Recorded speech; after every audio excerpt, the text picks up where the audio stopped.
हाँ, तो पहले बच्चे लोग कैसे हैं आप लोग? उम्मीद करता हूँ आप लोग अच्छे होंगे।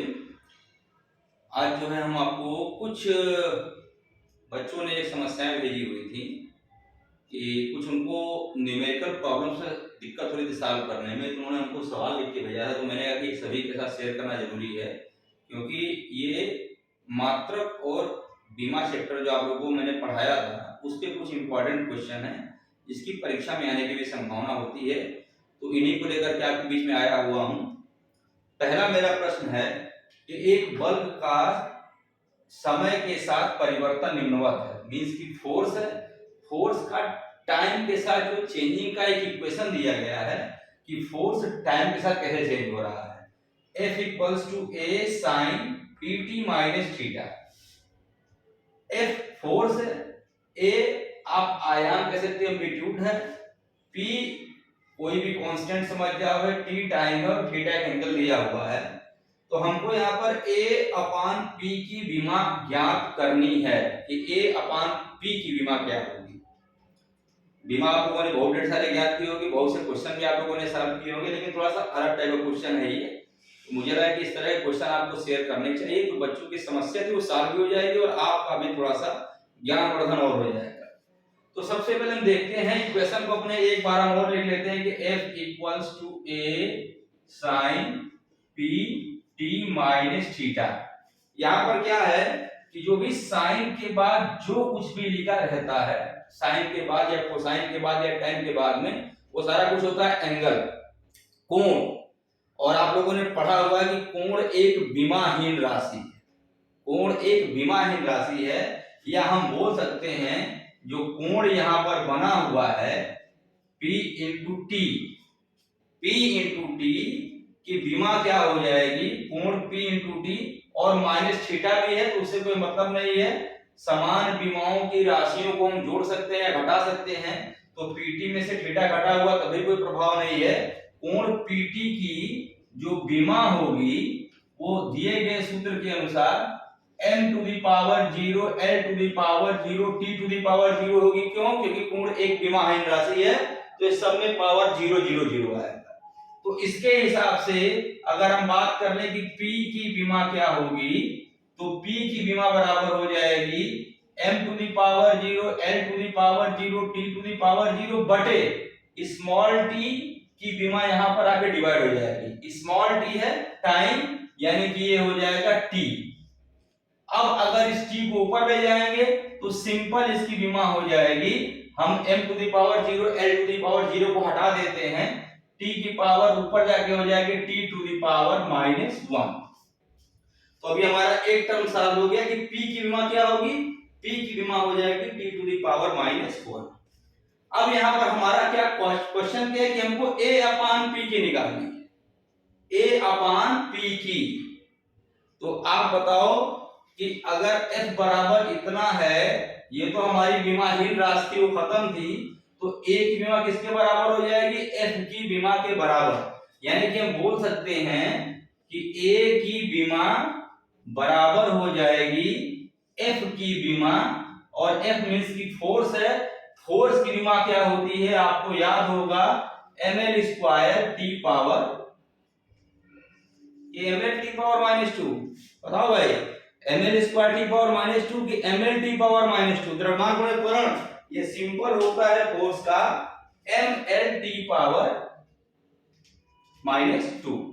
तो अब a अपान p की विमा के लिए क्या करोगे आप, ये बराबर हो जाएगा एक, a की विमा कितनी आई है t to the power -1, a की विमा आपने निकालना है, सॉरी a अपान p, ठीक तो है।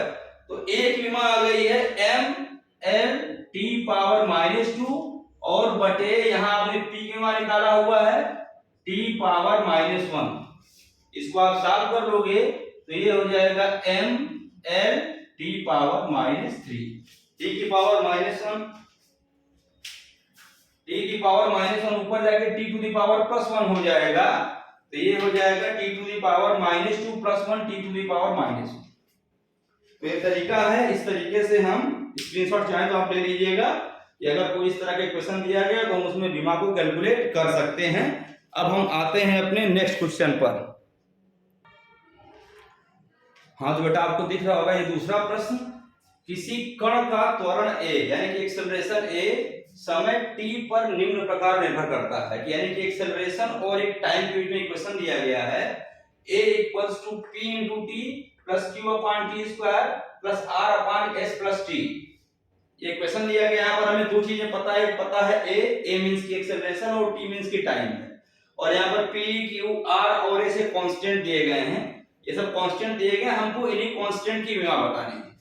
तो जैसा कि आप लोगों ने समांगीयता के सिद्धांत में पढ़ा होगा कुछ चीजें, कि अगर कोई समीकरण लिखा हुआ भौतिक रूप से अगर वो सही है तो उसमें दोनों पक्षों की विमाएं समान होती हैं, यानी कि ए की जो विमा होगी वो इन सारे टर्मों की विमा भी वही होगी, यानी कि ए की विमा बराबर पीटी की विमा भी होगी, ए की विमा बराबर क्यूटी स्क्वायर की विमा भी होगी, और ए की विमा बराबर इसकी भी विमा होगी।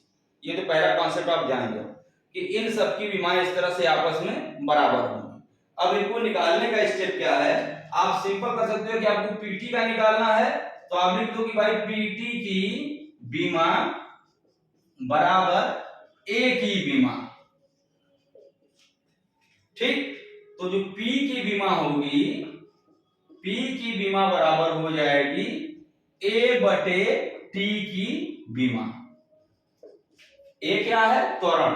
त्वरण की विमा कितनी होती है, सबको पता है त्वरण क्या होता है, वेग परिवर्तन की दर। इसकी विमा होती है L T to the power -2, और बटे जो T है इसकी विमा हो जाएगी T। ये जब T ऊपर जाएगा नीचे प्लस ऊपर जाके माइनस हो जाएगा, तो इसकी विमा निकल के आ जाएगी L T to the power -3। Solve हो गया, कहीं कोई दिक्कत नहीं है, फटाफट सॉल्व करना है। सिमिलरली मैं और कुछ आपको लिख दे रहा हूं और उसके बाद उसको आप समझिए। देखिए हमने सिमिलरली लिख दिया, Q की विमा बराबर क्या हो जाएगी, Q इंटू टी स्क्वायर की विमा बराबर A की विमा, तो Q की विमा बराबर हो जाएगी A बटे टी स्क्वायर की विमा। सॉल्व कर लिया, निकल गया। अब ये दो हमने क्यों नहीं लिखे इसको जरा समझ लो आप लोग ध्यान से। पहले हम निकालते हैं S की विमा, R की भी निकाल के लास्ट में दिखाते हैं, पहले S की निकाल ली है। तो यहाँ पर क्या कहानी है कि S में T जुड़ा हुआ है, T क्या है, टाइम। तो अगर ये दो भौतिक राशि आपस में जुड़ी हुई हैं, इसका मतलब कि इनकी विमाएं बराबर होंगी। तो आप सीधे लिख सकते हो कि भाई S की जो विमा है बराबर हो जाएगी T की विमा। इट मींस कि S की विमा बराबर T की विमा। तो क्या लिख देंगे, सिंपल हम कैपिटल T। अब मेन हमारा R है, R ही आपको मेन समझना है, इसको देख लो। R की विमा, R इंडिविजुअल नहीं है, R में बटा S प्लस T भी है, तो R की विमा बराबर क्या हो जाएगी, A into S plus T की विमा। इस पूरे टर्म की विमा A के बराबर है, तो R बटे S प्लस T की विमा बराबर A की विमा, तो R की विमा बराबर हो जाएगी A into S plus T की विमा। क्लियर हो गई बात। अब यहां पर क्या है कि A का तो हो गया LT टू दी पावर -2, अब S प्लस T, तो विमाएं आपस में जुड़ के घात नहीं बनाएंगी। S की विमा वही होगी जो कि T की विमा होगी, और वो विमा कितनी है, कैपिटल T। तो ये एक ही माना जाएगा, ये नहीं करना है आपको ना कि T प्लस T नहीं करना है। दोनों की विमाएं समान है तभी दोनों राशियों को जोड़ा गया है, लेकिन विमाएं आपस में नहीं जुड़ती हैं, केवल हो जाएगा इंटू T। तो इसको आप सॉल्व करोगे तो ये T to the power -2 T to the power +1, ये हो जाएगा L T to the power -1। तो ये तरीका है कि आप कैसा भी इक्वेशन दिया हुआ हो आप उसकी विमाओं को आराम से निकाल सकते हो। हम आते हैं नेक्स्ट प्रश्न पे। तो ये हमारा तीसरा प्रश्न है कि एक सरल लोलक का समीकरण है T बराबर 2 पाई √L/G। ये सबको पता है कि आवर्त काल का समीकरण है, और आवर्त काल तथा लंबाई के मापन में, यानी कि कैपिटल T और L के मापन में क्रमशः 1.5% तथा 2% की त्रुटि हो रही है। ये त्रुटि हो रही है, प्रतिशत त्रुटि है। ये त्रुटि के स्थान पे आप यहाँ प्रतिशत वेग लगा लो, ये प्रतिशत त्रुटि दी हुई है। तो पूछा जा रहा है कि G के मान में कितनी प्रतिशत त्रुटि होगी। तो पहले हम इस समीकरण को जो लिखा हुआ है आपका t equals to 2 pi under root l बटे जी। हमको t और l के मान में प्रतिशत त्रुटि पता है, हमें g के मान में निकालना है, तो हम इस समीकरण को g के रूप में जरा लिख लेते हैं। ये समीकरण ऐसे हो जाएगा, अगर दोनों तरफ आप स्क्वायर करके इसको सॉल्व करोगे तो मिल जाएगा g equals to 4 pi square l बटे t स्क्वायर। सिंपल समीकरण मिल जाएगा, दोनों तरफ का आप स्क्वायर करोगे तो। अब इस समीकरण को देखोगे आप तो ये आपका जो 4 पाई स्क्वायर है ये है कांस्टेंट, और कांस्टेंट टर्म का प्रतिशत त्रुटि या त्रुटि में कोई प्रभाव नहीं पड़ता है। और जो तरीका है, हमको g के मान में प्रतिशत त्रुटि हमको चाहिए, तो इसको अगर हम इस समीकरण को प्रतिशत त्रुटि के रूप में लिखें, क्योंकि लिखना आप सभी को आता होगा, नहीं तो सीख लीजिए। ये हम लिखते हैं इसको ऐसे, डेल्टा जी बटे जी इंटू 100%। इसी समीकरण को हम लिख रहे हैं प्रतिशत त्रुटि वाले फॉर्म में। तो डेल्टा जी बटे जी इंटू 100%, जो कि हमें कैलकुलेट करना है, और इक्वल्स टू होता है 4 पाई स्क्वायर कांस्टेंट, ऐसा कोई रूल नहीं है। एल के लिए हम लिखते हैं डेल्टा एल बटे एल इंटू 100%।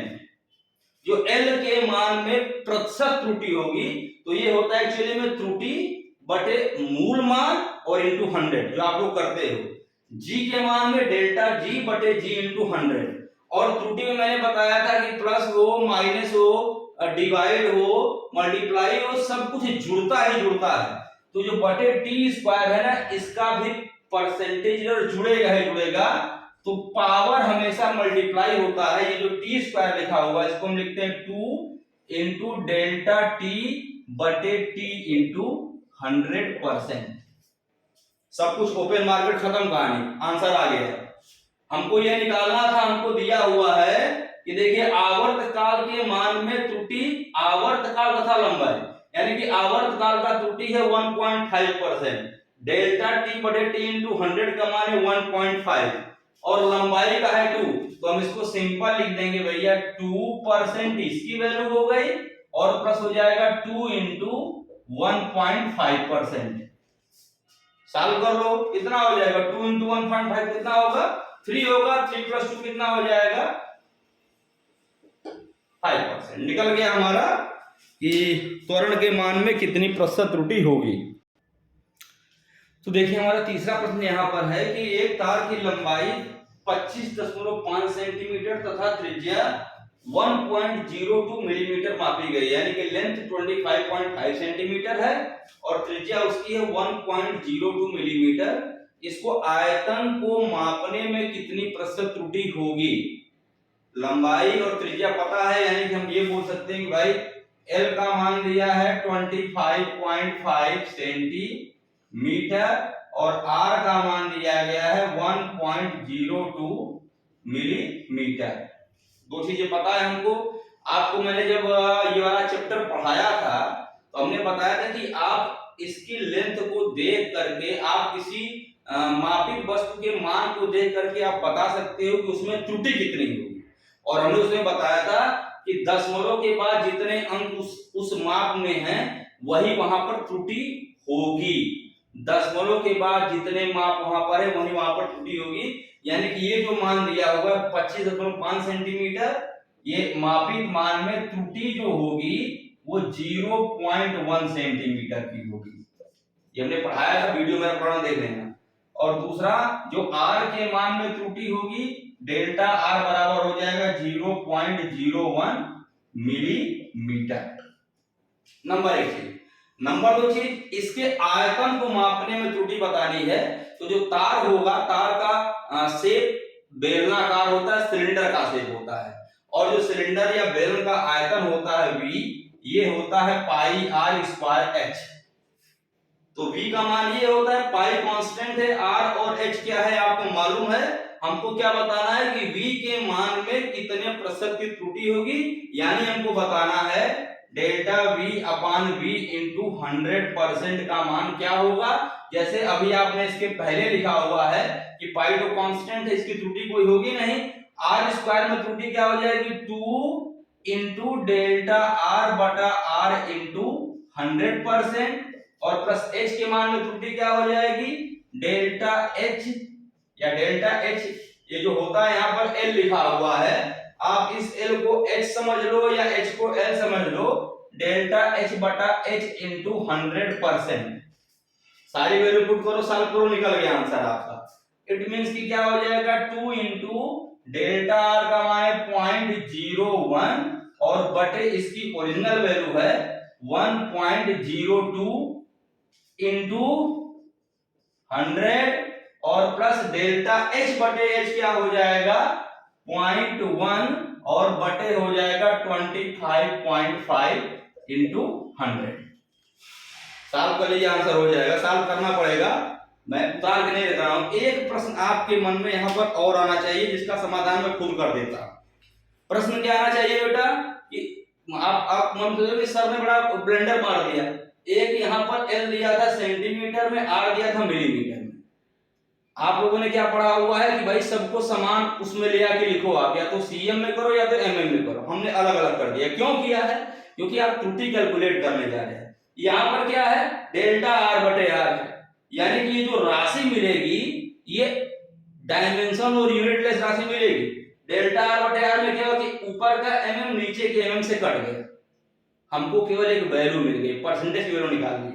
यही डेल्टा एच बटे एच में क्या होगा कि ऊपर सीएम और नीचे सीएम कट गया, 0.1 बटे 25.5 में सीएम सीएम कट गया, इसलिए केवल और केवल हमको एक आंकिक मान मिलेगा। इसलिए हमने इसको देखो सीधे लिख दिया है। अब इसको सॉल्व करते हैं, ये पूरा तो आएगा 1.96, ये सॉल्व करेंगे तो आएगा 0.39, मिला देंगे जोड़ देंगे तो आ जाएगी 2.35%। तो यहाँ पर आपको ये एरर्स निकालने वाले चीज में आप इसको एमएमसीएम को कन्वर्ट करने के चक्कर में न पड़िएगा, टाइम वेस्ट होगा। करोगे तब भी कोई फर्क नहीं है, नहीं करोगे तभी कोई फर्क नहीं है, आपका आंसर सेम ही आएगा। देखिए हमारा जो तीसरा प्रश्न है, सब अलग अलग तरह के प्रश्न है, इसलिए सभी को आपको जाना जरूरी है। प्रश्न ये दिया कि एक आयत की लंबाई दी हुई है 7.5 plus minus 0.1 centimetre, 7.5 plus minus 0.1 centimetre तथा चौड़ाई दी गई है 3.6 प्लस माइनस 0.2 सेंटीमीटर। दो चीज दी गई है, लंबाई चौड़ाई पता है, हमको क्षेत्रफल की गणना त्रुटियों के सीमाओं के साथ करना है। क्षेत्रफल निकालना त्रुटियों की सीमाओं के साथ। जैसे यहाँ पर लंबाई दी गई है, त्रुटियों की सीमाओं के साथ लंबाई चौड़ाई दी गई है, L प्लस डेल्टा L दिया गया है ये कि L का मान इतना और डेल्टा L का मान इतना, प्लस माइनस मींस कि इतना बढ़ भी सकता है इतना घट सकता है, क्योंकि वो अल्पपूर्णांक है उतनी त्रुटि हो सकती है। और चौड़ाई में भी सेम कंडीशन दी गई है, हमको A प्लस माइनस डेल्टा ज्ञात करना है। तो हमको एक तरह से L पता है 7.5 और B पता है 3.6। तो हम जानते हैं कि जो क्षेत्रफल होता है A, आयत वाले केस में सिंपल होता है L इंटू बी, लंबाई गुणे चौड़ाई। तो L इंटू बी से अगर आप करोगे तो ये हो जाएगा 7.5 इंटू 3.6। एक आपका मान आ गया 7.5 इंटू 3.6 और इसका मान आएगा, आप मल्टीप्लाई करोगे तो ये आएगा 27.0 सेंटीमीटर स्क्वायर। टारगेट क्या निकालना है, A प्लस माइनस डेल्टा है, A का मान निकल गया 27.0, 0.0 भी लिखना जरूरी, इसको हटाओगे नहीं है। अब हम थोड़ा सा यहीं पर लिख देते हैं, अगर हम फार्मूले पे चलें, इस वाले फार्मूले पे चलें, तो इसको अगर हमें लिखना हो तो हम क्या लिखेंगे, डेल्टा A बटे A, डेल्टा A बटे A इक्वल्स टू हम कर देंगे, अगर यहां पर भी प्लस माइनस लगा देते हैं, प्लस माइनस डेल्टा L बटा L और प्लस हो जाएगा डेल्टा B बटा B। परसेंटेज है नहीं, केवल त्रुटि पूछा गया है तो हम परसेंटेज में नहीं जाएंगे, इसी त्रुटि में रह जाएंगे। अगर परसेंटेज में निकालना हो तो आप इसमें क्या कर दो भाई, 100 से सिंपल मल्टीप्लाई कर दो, और कुछ नहीं करना है, केवल हमको 100 से मल्टीप्लाई करना है भाई, कोई मतलब नहीं है। तो आप इसको लिख सकते हो भाई, डेल्टा A का मान 27.0 आपको पता चल गया है, equals two plus minus delta L का मान क्या है बेटा 0.1, L का मान क्या है 7.5, प्लस क्या हो जाएगा डेल्टा B का मान है 0.2 और B का मान है 3.6। ये करते ही हमारा डेल्टा ए निकल जाएगा, और इसको जब मैथमेटिकली हम सॉल्व करेंगे तो ये पूरा सॉल्व करने के बाद में आता है .068 आता है। मैं सॉल्व करके रखा हुआ, देख के लिख दिया, आपको सॉल्व करना है। तो प्लस माइनस .068 आएगा, किसका मान, इसका मान। तो जो डेल्टा ए है इसका मान आ जाएगा प्लस माइनस .068 और इंटू 27, और इसको हम जब सॉल्व करते हैं तो इसकी वैल्यू आती है 1.836 प्लस माइनस 1.836। इसको हम लिख सकते हैं, अगर राउंडिंग आप करेंगे तो प्लस माइनस 1.8। यह आ गया। हमारा टास्क क्या था, a plus minus delta A निकालना। तो इसको अब हमारी वैल्यू सीधे सीधे हम यहाँ पे भी लिखते हैं, अगर a plus minus delta A तो बराबर हो जाएगा 27.0 प्लस माइनस 1.8 क्या, सेंटीमीटर स्क्वायर। तो ये कुछ महत्वपूर्ण प्रश्न थे मात्रक और विमाओं के, एक बार आप लोग ध्यान से देख लीजिएगा। जिन लोगों ने अभी भी चैनल सब्सक्राइब नहीं किया, सब्सक्राइब कर लें, अच्छा लगे दूसरे को भी शेयर कर दीजिएगा। Thank you very much.